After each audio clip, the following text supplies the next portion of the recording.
오늘 말씀은 그냥 읽으면 조금 혼란스러울 수 있는 내용입니다. 왜냐하면 바울이 상반된 두 가지 신앙적인 태도를 보여주기 때문에 그렇습니다. 두 가지 중에 하나는 자기 동족인 이스라엘 민족의 구원에 대해서 안타까워하는 태도고요.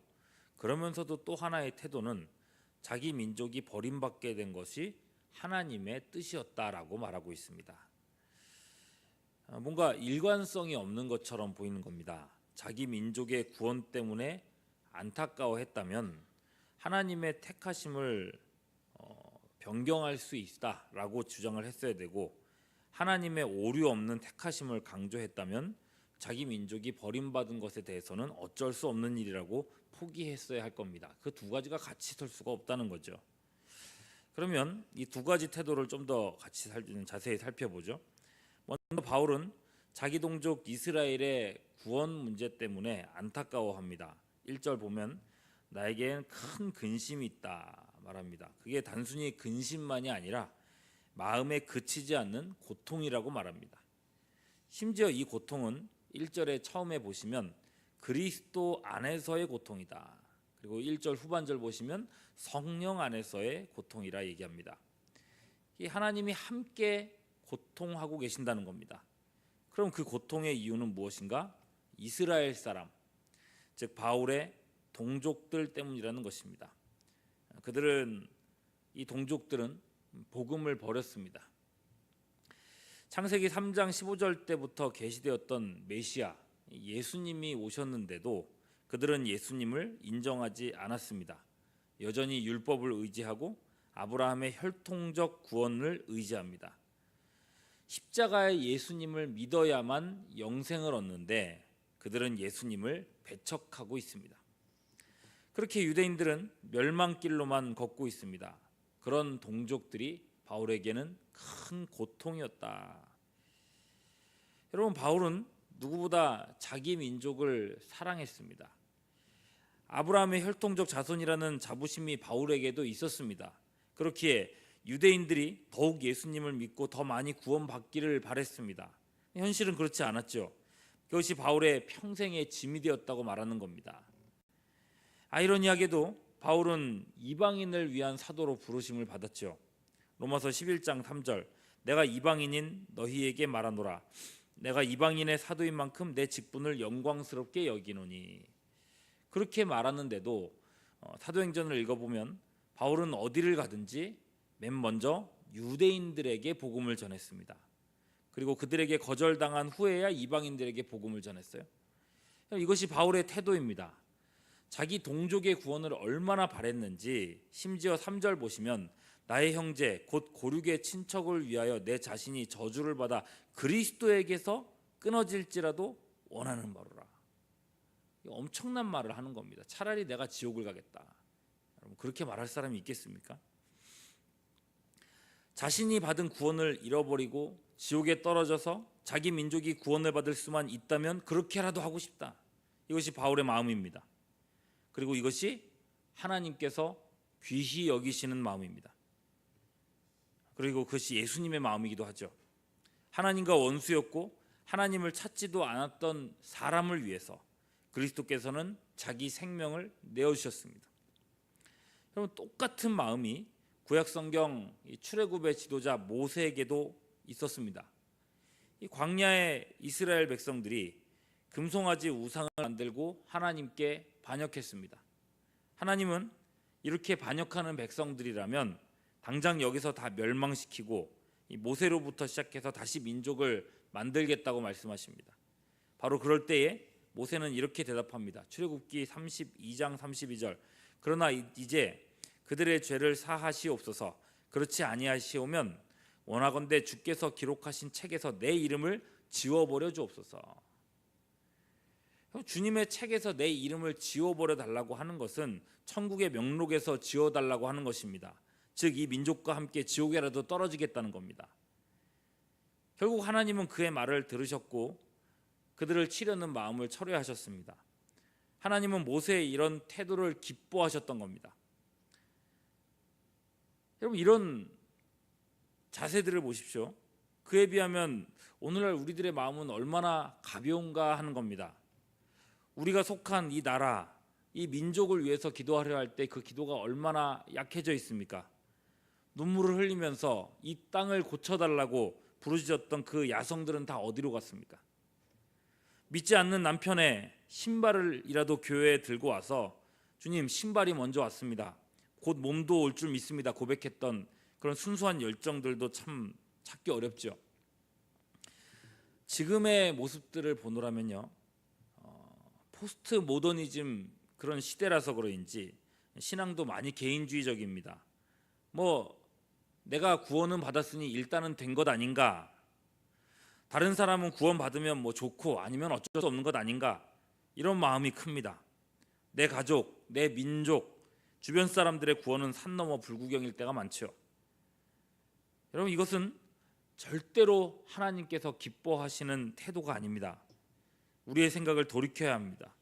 하나님께서 기뻐하시는 마음은 우리에게 주신 우리 주변의 사람들, 또 나의 오이코스, 그들의 구원을 위해서 안타까워하는 이 긍휼의 마음입니다.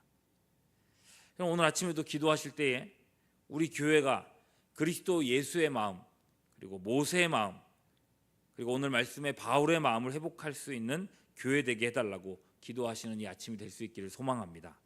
그래서 다가오는 전체 출석 주일에 영혼 구원의 감격과 기쁨을 경험하는 우리 모두가 될 수 있기를 주님의 이름으로 축원합니다. 여러분, 그런가 하면 또 정반대의 신앙 태도를 바울은 또 보여줍니다. 하나님의 택하심을 강조해요. 신약 시대에 들어와서 이스라엘은 복음에서 떨어져 나가고 말았습니다. 그들은 구약에서부터 지시되었던 이 메시아를 배척했습니다. 택하신 민족 아브라함의 자손인데도 구원을 못 받는다는 겁니다. 하나님은 틀림없이 아브라함의 자손을 통해서 일하신다 말씀하셨는데 정작 이스라엘을 버리시면 그 약속은 어떻게 되느냐는 거죠. 이에 대해서 6절 말씀, 하나님의 말씀이 패하여진 것 같지 않도다. 하나님은 실패하지도 않으셨고 실수하지도 않으셨습니다. 이 모든 것은 결국 하나님의 뜻 안에 있었던 일입니다. 그러면서 그들의 조상에게 있었던 일들을 근거로 말하죠. 7절에서 9절, 아브라함의 씨를 통해 천하 만민이 복을 받게 하시겠다 하셨는데 아브라함의 장자는, 아브라함에게서 가장 먼저 태어난 아들은 사실 누굽니까? 여종을 통해서 낳은 이스마엘이었습니다.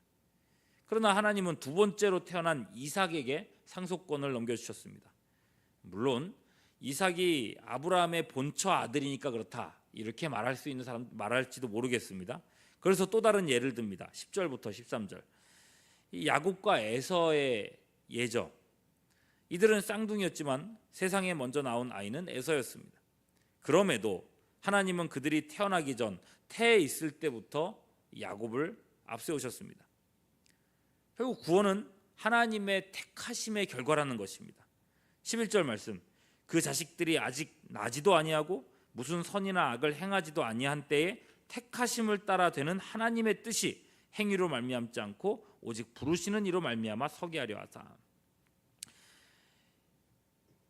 여러분, 하나님이요 이렇게 구원하실 사람들을 택해 놓으셨다는 겁니다. 미리부터요, 태에 있을 때부터요. 심지어 구원하실 사람들만 택하신 게 아니라 심판하실 사람도 택하셨다 합니다. 12절부터 18절 말씀에 애굽 왕 바로에 대한 이야기가 나와요. 10가지 재앙을 당할 때까지, 그 끔찍한 재앙을 당하고도 바울은 정신 차리지 않았습니다. 심지어 10번째 재앙 이후 출애굽하는 이스라엘을 뒤쫓다가 애굽 군사가 몰살당했습니다.